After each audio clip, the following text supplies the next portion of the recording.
একটা শীট দাও। দেখো না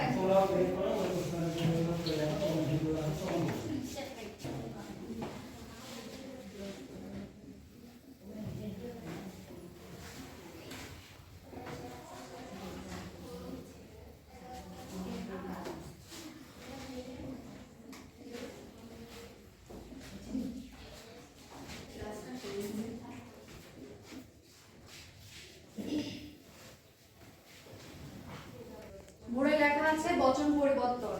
আগে আমাদেরকে জানতে হবে বচন। ওখানে দুইটা ভাগ আছে দেখো, একটা হচ্ছে একবচন, একটা হচ্ছে বহুবচন। এক বলতে বোঝাচ্ছে না যে এক, এক বলতে কি একটা জিনিসকে বোঝাচ্ছে না, আর বহু বলতে অনেক জিনিসকে বোঝাচ্ছে। তাহলে এই যে আমি আছি এখানে এক বচনে আমি, আমি বলতে কয়জনকে বোঝাচ্ছে? আমাকে বোঝাবে, আর আমরা বললে এখানে সকলকে বোঝাবে। এটা হচ্ছে বহুবচন।